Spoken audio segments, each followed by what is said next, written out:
Hello everyone, welcome to H N Adhyayan. So आज मैं आप सबके साथ पे बहुत ही इंपॉर्टेंट टॉपिक को डिस्कस करने वाली हूँ, that is top 30 plus MCQs on research methodology. Research methodology जैसे कि आप सभी को पता है बहुत ही इंपॉर्टेंट रोल प्ले करती है किसी भी पीएचडी एंट्रेंस एग्जाम के लिए।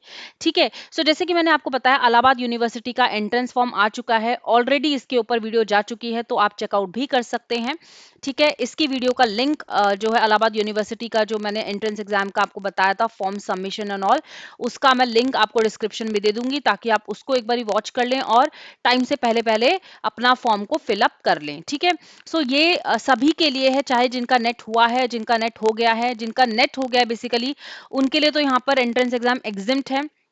एग्जाम मतलब उनको एग्जाम नहीं देना है, डायरेक्टली उनको इंटरव्यू के लिए अपीयर करना है।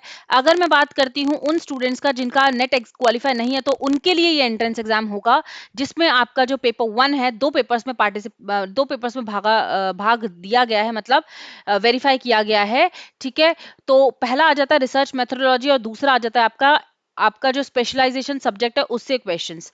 ठीक है, तो आपके दोनों ही सब्जेक्ट से क्वेश्चन आएंगे, बाकी और किसी से क्वेश्चंस नहीं आएगा।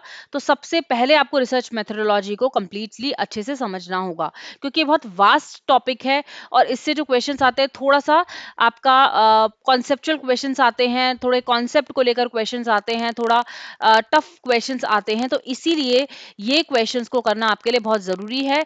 तो हम डेली बेसिस पे 2 बजे की क्लास में आप लोग आइएगा और मैं ये डेली क्लासेस आपके लिए रख रही हूँ, 2 बजे का टाइमिंग रहेगा। ठीक है, बात करते हैं हम यहाँ पर आज के क्वेश्चंस के ऊपर। तो 5 क्वेश्चंस हम करने वाले हैं, डेली हम 5-5 क्वेश्चंस करेंगे सो दैट आपका कॉन्सेप्ट एकदम से क्लियर हो जाए। So this is part 1। हम पहले पार्ट में आ चुके हैं, दोनों ही लैंग्वेजेस में होगा, इंग्लिश हो चाहे हिंदी हो, बाइलिंगुअल रहेगा।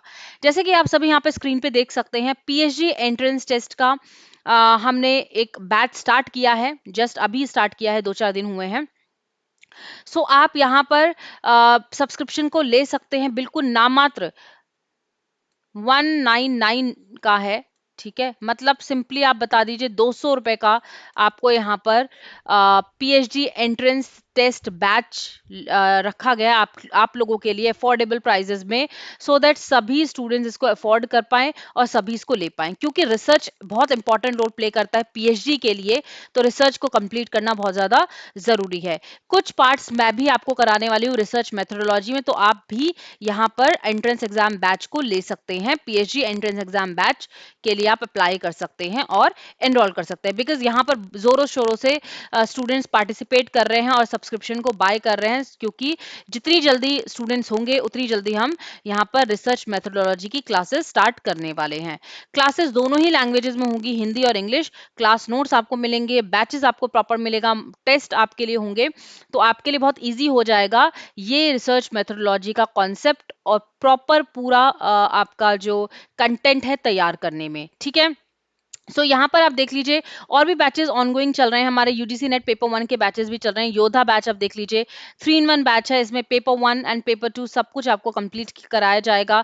तो यहाँ पर आप इसके लिए भी अप्लाई कर सकते हैं। ठीक है, बेसिकली यहाँ पे बैचेस की इंफॉर्मेशन नीचे दी हुई है।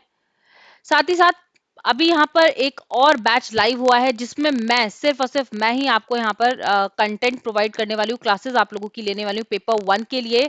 ये उन स्टूडेंट्स के लिए है जो पर्टिकुलरली दिसंबर के लिए प्रिपेयर कर रहे हैं, जो सिर्फ और सिर्फ दिसंबर के लिए प्रिपेयर कर रहे हैं, उन्हीं स्टूडेंट्स के लिए बैच स्टार्ट किया गया है। 1 अगस्त से आप लोगों की क्लासेस स्टार्ट हो रही है, लाइव प्लस रिकॉर्डेड। अगर आप लाइव नहीं देख सकते तो आपके लिए रिकॉर्डेड सेशंस भी वहां पर होंगे। 10+ यूनिट्स आपके पास होंगी। ठीक है, हिंदी और इंग्लिश में आपको कंटेंट मिलेगा। ठीक है, बाइलिंगुअल होगा, class notes, test paper, live doubt sessions, PYQ, सब कुछ आपको इसी प्लेटफॉर्म पे मिलने वाला है। तो आपको कहीं और किसी और जगह पे जाने की जरूरत नहीं है अगर आपने सब्सक्रिप्शन ले लिया है तो। जैसे कि आप सभी को पता है, यहाँ पर रेट भी लिखा है 499 का यहाँ पे सब्सक्रिप्शन मिलेगा। अगर आप चाहते हैं कि इसमें और आपको डिस्काउंट मिल जाए, तो आपको यहाँ पर मैक्सिमम 10% का और डिस्काउंट मिल सकता है अगर आप PK93 कोड को यूज करें। PK93 कोड को अगर आप यूज करोगे तो आपको यहाँ पर जो प्राइस हो जाएगा कम होकर 449 हो जाएगा। ठीक है, बहुत ही अफोर्डेबल में है, अफोर्डेबल प्राइसेस में है guys.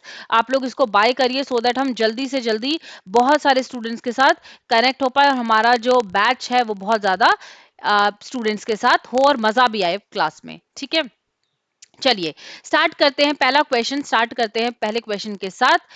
Which of the following statement is correct, कौन सा स्टेटमेंट इसमें करेक्ट है, इन निम्नलिखित में से कौन सा कथन सही है। ठीक है, रिलायबिलिटी इंश्योर्स द वैलिडिटी, विश्वसनीयता वैधता को अनुश्चित करता है, क्या इसको ये सही मानता है। वैलिडिटी इंश्योर रिलायबिलिटी, क्या वैधता वैश्विक को विश्वसनीयता को सुनिश्चित करता है। ठीक है, सेकेंड ये वाली स्टेटमेंट आ गई है। Next, reliability and validity independent of each other, क्या दोनों ही एक दूसरे के साथ स्वतंत्र हैं। विश्वसनीयता और वैधता दोनों ही स्वतंत्र हैं। ठीक है, और साथ ही साथ फोर्थ पॉइंट बोलता है validity does not depend upon objectivity, विश्वसनीयता ठीक है वस्तुनिष्ठता पर निर्भर नहीं करता है। तो अगर आप लोगों को पता हो रिलायबिलिटी और वैलिडिटी का मतलब, रिलायबिलिटी होता है कंसिस्टेंट, ठीक है, रिलायबिलिटी होता है कंसिस्टेंट, मतलब जब हम सपोज करो अगर रिसर्च में एक टेस्ट हो रहा है, फॉर एग्जाम्पल अगर मैं ये कहूं कि क्वेश्चन है फिलअप कराया जा रहा है किसी एक पर्टिकुलर रिसर्च को डेवलप करने के लिए, तो अगर वहां पर रिजल्ट जो भी आ रहा है XYZ रिजल्ट आ रहा है, ठीक है, अगर मैं उसको 5 साल बाद भी करूं तो सेम रिजल्ट आना चाहिए, 2 साल बाद भी करूं तो सेम रिजल्ट आना चाहिए, उसको हम कहते हैं रिलायबिलिटी। मतलब रिजल्ट हमेशा हमारा सिमिलर आना चाहिए, ऐसा नहीं है कि रिजल्ट में हमारा कुछ ना कुछ गलत या फिर कुछ अलग आंसर आ रहा है। ठीक है, जो एक्चुअल रिजल्ट है उसको हम बार बार भी कर रहे हैं ना, रिसर्च को बार बार भी कर रहे हैं तो भी आंसर हमारा और रिसर्च हमारा बिल्कुल सेम होना चाहिए। ठीक है, और वैलिडिटी क्या होता है, एक्यूरेसी, एक्यूरेसी मतलब एक तरीके से वैधता। ठीक है, वैधता मतलब होता है कि जब हम करेक्ट करेक्ट ऑफ पॉइंट की बात करते हैं या हम एक्यूरेट चीजों की बात करते हैं, बिल्कुल सही चीजों की बात करते हैं। ठीक है, सो अगर मैं बात करती हूँ रिलायबिलिटी और वैलिडिटी की, तो दोनों ही इंडिपेंडेंट होते हैं, एक दूसरे से स्वतंत्र होते हैं, एक दूसरे के स्वतंत्र होते हैं, एक दूसरे के अपोजिट कह सकते हैं। ठीक है, रिलायबिलिटी और वैलिडिटी दोनों ही इंडिपेंडेंट है, कोई काम एक दूसरे के साथ ये नहीं करते हैं, बिल्कुल अलग अलग चलते हैं, इसीलिए यहाँ पर सी ऑप्शन बिल्कुल सही हो जाता है। नेक्स्ट क्वेश्चन देख लीजिए, the first step of the research is, पहला स्टेप कौन सा है, शोध का पहला चरण कौन सा है। Selecting the problem, searching the problem, finding the problem और आइडेंटिफाई द प्रॉब्लम।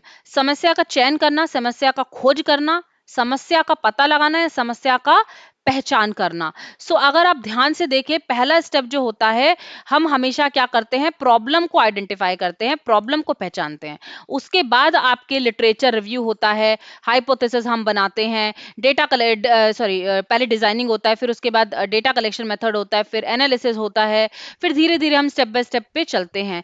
तो पहला स्टेप जो होता है, सबसे पहले हम प्रॉब्लम को आइडेंटिफाई करते हैं, प्रॉब्लम को पहचानते हैं।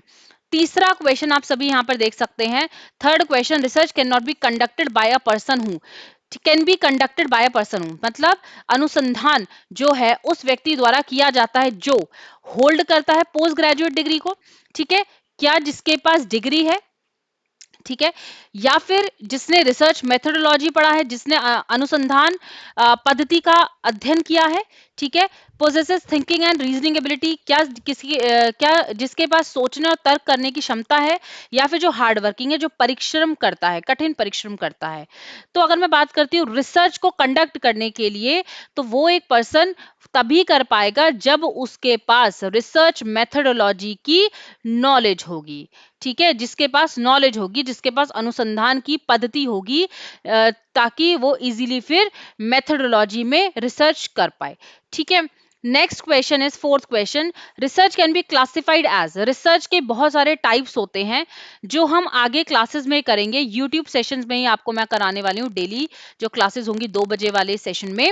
तो अगर मैं देखूं तो क्लासिफिकेशन में अगर हम देखें तो बेसिक रिसर्च भी होता है, अप्लाइड भी होता है, एक्शन भी होता है, मतलब मूल भी होता है, अनुप्रयुक्त भी होता है और क्रियात्मक अनुसंधान भी होता है। फिलोसफिकल दर्शनीय हो गया, ऐतिहासिक हिस्टोरिकल, ठीक है, एक्सपेरिमेंटल प्रायोगिक, प्रायोगिक भी होगा ऑफ कोर्स, क्वांटिटेटिव क्वालिटेटिव, ठीक है, मात्रात्मक हो गया या गुणात्मक हो गया। तो ये सारे ही टाइप्स के जो रिसर्च है वो सारे ही हो जाते हैं, इसीलिए यहाँ पे हम सबको क्या मानेंगे, ऑल ऑफ एबव। ठीक है, फिफ्थ क्वेश्चन, लास्ट क्वेश्चन आज के सेशन का, बिब्लियोग्राफी क्या होता है, शोध की रिपोर्ट, में दी गई ग्रंथ सूची क्या है? अगर हम रिसर्च रिपोर्ट की बात करते हैं तो ग्रंथ सूची हमारी क्या होती है? देखो आप सबने ग्रंथ सूची पढ़ी होगी। ग्रंथ सूची होती है कि जिसमें सब कुछ इंक्लूडेड होता है। मतलब यहाँ पर ये भी पता होता है टाइटल क्या है रिसर्च का, ठीक है, रिसर्चर ने क्या टाइटल रखा था, कब रिसर्च की थी, कौन से ईयर में, पब्लिकेशन पब्लिकेशन क्या था, टाइटल क्या था, ठीक है, ऑथर का नेम क्या था। सबसे पहले तो ऑथर का नेम होता है ना, ऑथर का नेम, ठीक है, ऑथर का नेम हम डालते हैं। तो बिब्लियोग्राफी में सब कुछ इंक्लूड हो जाता है। ऑथर का नेम हो गया, ऑथर की कास्ट हो गई, और जो ऑथर ने बेसिकली जो रिसर्चर है उसका जो भी रिसर्च कर रहे हैं, जिस पर्टिकुलर टॉपिक पे वो रिसर्च करके कर रहे हैं, उसका टाइटल, उसका ईयर, उसका पब्लिकेशन, है ना, सब कुछ वहां पे इंक्लूड होता है। तो उसे हम कहते हैं बिब्लियोग्राफी, मतलब ग्रंथ सूची। तो अब ये क्या है? Shows vast knowledge of the researcher. क्या ये वास्ट नॉलेज प्रोवाइड करता है रिसर्चर की, मतलब शोधकर्ता का विशाल ज्ञान दर्शित करता है। Helps those interested in the further research. ये उनको आगे करेगा जिनको मतलब बेसिकली मदद मिले, ठीक है, जिनको रुचि है रिसर्च में, शोध में, उनको मदद मिले, ठीक है। Has no relevance to the research. इसमें किसी भी प्रसंग से रिलेटेड नहीं है, शोध से रिलेटेड कोई प्रसंग नहीं है, या फिर ऑल ऑफ अबव, ठीक है। सो अगर मैं यहाँ पर बिब्लियोग्राफी की बात करूं तो बिब्लियोग्राफी इसीलिए बनाई जाती है ताकि आगे जो रिसर्च कर रहे हैं उनको मदद मिल पाए, ठीक है। जैसे हम बोल सकते हैं लिटरेचर रिव्यू। लिटरेचर रिव्यू क्यों किया जाता है? लिटरेचर रिव्यू इसीलिए किया जाता है ताकि हमें यह आइडेंटिफाई हो जाए कि इस पर्टिकुलर टॉपिक में पहले किसी ने रिसर्च की है तो उसमें उसने क्या रिसर्च की है और हमें उसमें क्या चेंज लेकर आना है, ठीक है, उसमें क्या हमें डेवलपमेंट चाहिए। सेम हम रिसर्च नहीं करेंगे ना, हम उसमें कुछ ना कुछ नया एड ऑन करेंगे। तो इसीलिए हमें बिब्लियोग्राफी को देखना होता है, सो दैट हमें यह समझ में आ जाए कि हाँ, वो पहले जो रिसर्चर ने जो पहले ऑलरेडी रिसर्च कर चुका है उसने क्या पर्टिकुलरली शोध में काम किया है या पर्टिकुलर टॉपिक में रिसर्च की है, ठीक है। सो होप आपको ये सारे क्वेश्चंस बहुत अच्छे से समझ में आ गए होंगे आज के सेशन में। एंड यस गाइस, अगर वीडियो आपको अच्छी लगी है तो वीडियो को जरूर लाइक कर दीजिए, सेशन को लाइक करिए, ज्यादा से ज्यादा स्टूडेंट्स तक पहुंचाइए, सो दैट मैं इसी तरीके से आप सबके साथ में रेगुलर बेसिस पे क्लासेस लेकर आ पाऊं और आप सबके एंट्रेंस एग्जाम में हेल्प हो पाए, क्योंकि बहुत सारे एंट्रेंस एग्जाम्स आने वाले हैं, तो ये बहुत ज्यादा आपको हेल्प करेगा, ठीक है। So thank you so much everyone.